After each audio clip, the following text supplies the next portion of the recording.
الشيطان الرجيم بسم الله الرحمن الرحيم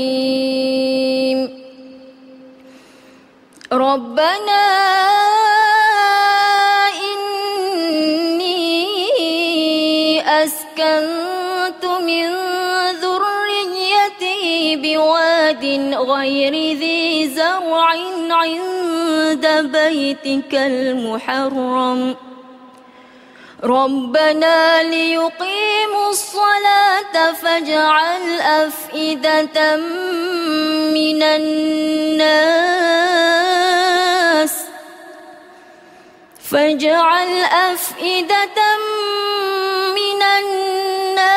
تهوي إليهم وارزقهم من الثمرات لعلهم يشكرون.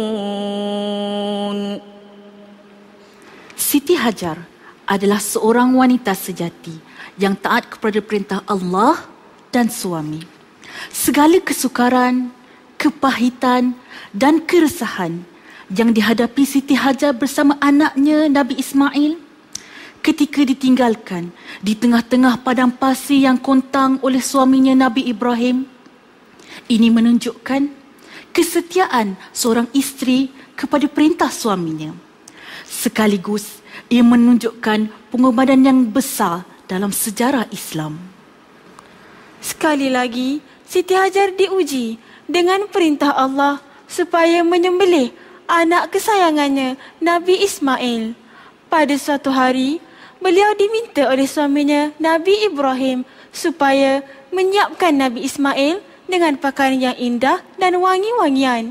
Diserahkan anaknya kepada Nabi Ibrahim tanpa bertanya ke mana dan mengapa Nabi Ismail dibawa bersama tali dan pisau.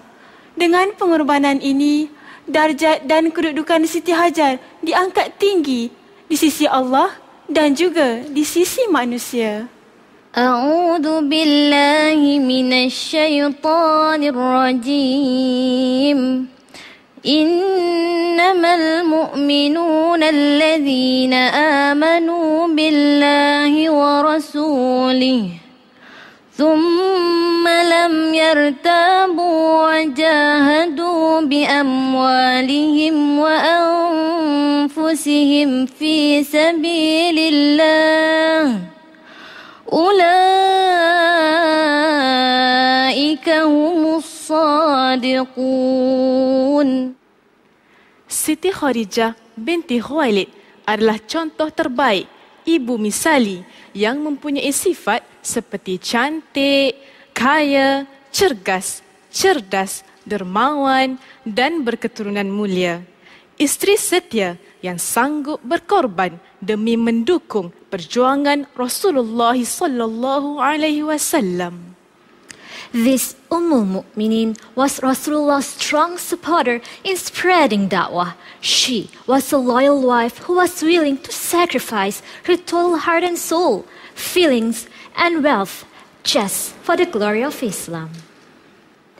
Al-Ulama Warasatul Anbiya. Assalamualaikum warahmatullahi wabarakatuh. Saya Siti Rohani Surani, hos anda dalam Ustazah Pilihan. Didik wanita terdidik generasi. Begitulah tadi para penonton ya, persembahan pembukaan tentang pengorbanan wanita terulung di sisi Allah Subhanahu Wa Taala.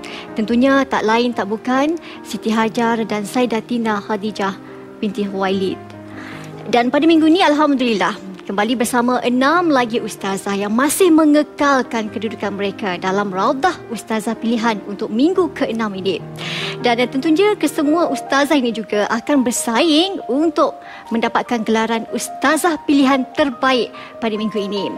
Dan bagi yang mendapat gelaran itu, mesti nak tahu hadiah apa agaknya yang akan dibenangi oleh mereka. Untuk minggu ini, hadiah berupa Samsung Galaxy Tab bakal diberikan bernilai RM2,000 kepada yang berjaya merebut gelaran sebagai Ustazah Pilihan terbaik minggu ini. Dan yang tak lengkap jika saya tak menampilkan sekali lagi mudirah dan mursyidah kami. Untuk itu saya tampilkan sekali lagi Dr. Robiah Ki Hamzah sebagai mudirah, dan kami ada 2 orang mursyidah, iaitu Profesor Dr. Muhaya Haji Muhammad dan Ustazah Zawiyah Hassan. Jadi untuk meneruskan raudah pada minggu ke-6 ini, saya serahkan kepada mudirah Dr. Robiah Ki Hamzah. Silakan mudirah. Assalamualaikum warahmatullahi wabarakatuh. Assalamualaikum warahmatullahi wabarakatuh. Waalaikumsalam warahmatullahi wabarakatuh.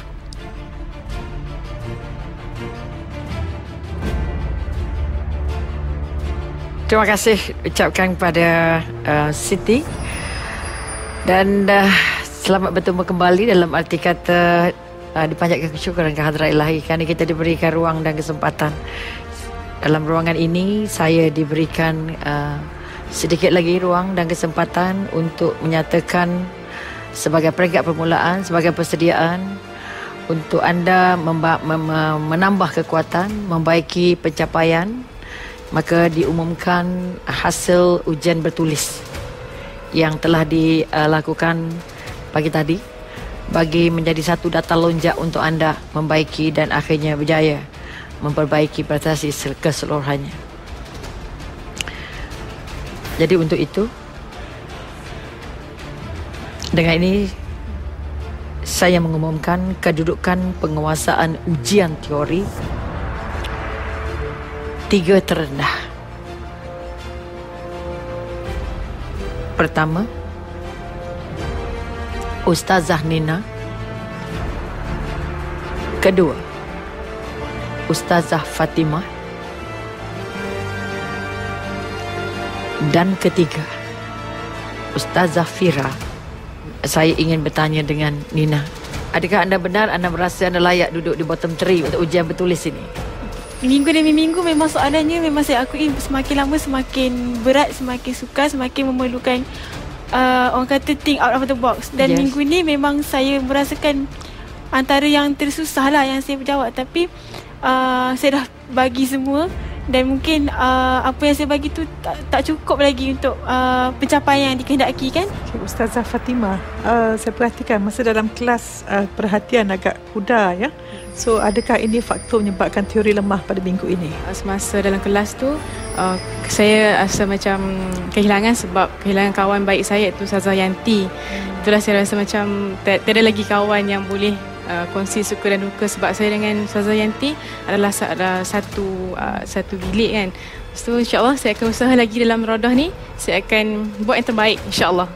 Ustazah Fira ya? Ya, Mursyidah. Saya tengok kali ni Ustazah Fira nampaknya agak tidak dapat memberi tumpuan di dalam beri jawapan. Ya, adakah Ustazah Fira tidak bersedia ataupun tidak kurang memahami soalan yang ditanya? Mungkin soalan saya tak berapa tepat, mungkin syarah yang dikurangkan memang tak berapa tepat. Tapi ala kulihan memang soalan memang mencabar, dan saya dah cuba buat yang terbaik. Mungkin inilah takdirnya untuk saya dapat kedudukan yang rendah untuk minggu ini. Mudah-mudahan keputusan ini akan menjadikan anda lebih alert, lebih fokus, lebih bertenaga, lebih berjuang.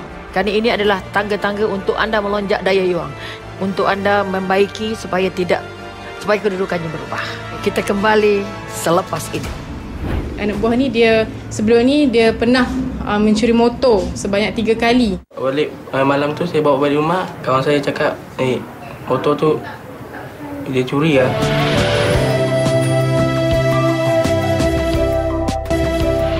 Kami akan bersama-sama dengan anak-anak Rumah Kebajikan Asnaf Al-Barah untuk melihat suatu fenomena yang kami rasa macam tak sabar-sabar, iaitu menyembelih binatang korban.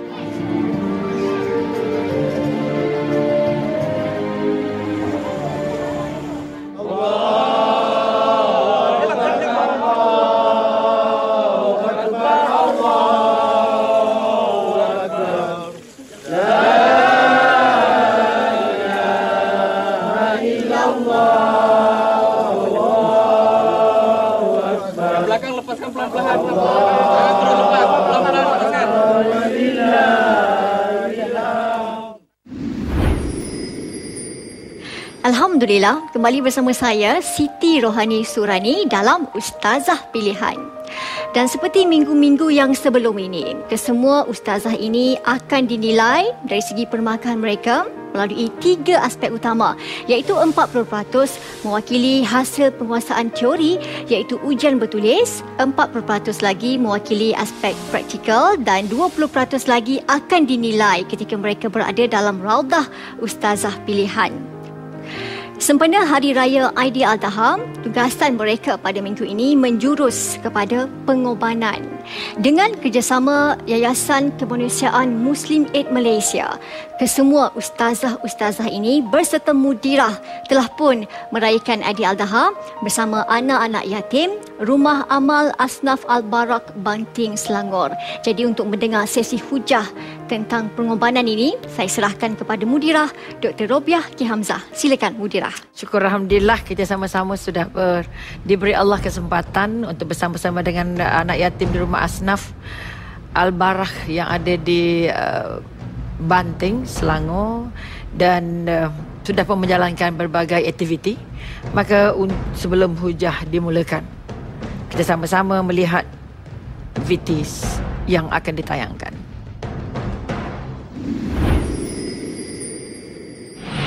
Saya seorang anak melakukan pengorbanan di mana saya menolong ayah saya untuk meneruskan perjuangan beliau untuk mendidik anak-anak yatim di bawah tanggungan beliau. Ayah saya pernah pergi ke Mekah untuk menunaikan umrah. Saya sendiri menjemput tenaga pengajar untuk mengajar kepada anak-anak yatim ini. Anak buah saya menceritakan kepada saya dia mempunyai masalah keluarga. Mak ambil tahu ke, Cik Umi ambil tahu adik kat sini. Ada tak? Tak pernah. Tak pernah langsung. Anak buah ni dia sebelum ni dia pernah mencuri motor sebanyak 3 kali. Balik malam tu saya bawa balik rumah, kawan saya cakap, motor tu dia curi lah. Dia tidak lagi mahu untuk melakukan sebarang aktiviti negatif bersama kawan-kawannya dan dia rasa insaf. Allah masih sayang ke adik. Allah datang ke adik ke sini untuk dia orang yang baik. Kononnya kawan-kawan lah, Umi, Haji. Kita sudah pun melihat paparan temu bual antara Ustazah Fatimah dengan anak yatim yang ditemui sebagai klien. Kita ingin tahu, apakah bentuk pengorbanan yang sudah anda lakukan? Selama saya berada di sana, saya telah berkorban tenaga, iaitu dengan cara bergotong royong bersama warga di sana, dengan cara melapah daging lembu, dengan cara bergotong royong untuk memasak, memberi nasihat kepada saya punya klien iaitu adik Saifuddin, di mana beliau mempunyai masalah keluarga, di mana beliau merasakan hidup di rumah tiada bezanya. Dia masih lagi ada ayah, tetapi tidak dikenal pasti ayah ni ada di mana. So bila kita jumpa remaja sebagai pendakwah, adakah kita hanya setakat nak beritahu apa dia perlu buat ataupun kita menimbulkan keyakinan diri dia? So saya nak tahu macam mana Ustazah Fatimah approach dan apakah imej diri dan adakah memberitahu cara buat skrip kehidupan? Macam mana Ustazah memotivasikan dia supaya dia boleh jadi seorang yang berdikari? Saya ada menyatakan kepadanya, tulis apa yang kamu nak jadi pada satu hari nanti. Bergaul dengan kawan-kawan, jangan pendamkan rasa hati, kongsi apa masalah dengan kawan-kawan dan hormati guru-guru dan sebagainya lah. Maknanya sekali lagi kita kata kita nak balik kepada konsep-konsep pengorbanan tadi yang kita nak simpulkan. Jadi kesimpulannya saya membuat kepungkuan dari segi fizikal, mental, emosi mungkin. Okey, seterusnya mari kita lihat paparan seterusnya.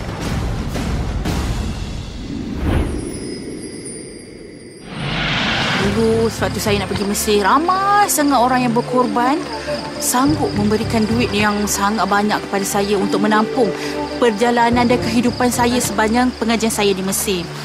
Dan saya memang rasa terharulah dengan pengorbanan yang orang-orang yang ikhlas hatinya memberikan kepada saya. Saya rasa memang terpanggil sangat untuk cuba sedaya upaya saya membuat pengorbanan apa yang saya boleh berikan pada masyarakat. Saya pun dah menyelami madu'ung saya. Dia bukan merupakan anak yatim, tetapi faktor kesusahan. Kalau kat rumah, mak ayah tak mampu nak beli. Mak ayah tak mampu nak beli. Kalau hari raya kat